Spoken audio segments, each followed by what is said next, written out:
No plan był, żeby chłopaki trochę dłużej polatali, ale niestety złośliwość rzeczy martwych.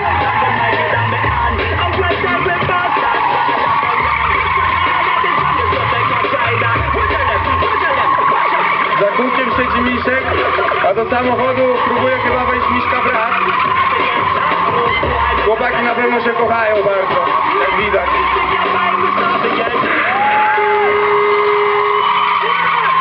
Nie robi tego jak to To BMW będzie jutro na Allegro jako stan liść, igła, niekatowany, niepalona guma, używany przez 60-latka, tylko w niedzielę do kościoła jeździł oczywiście.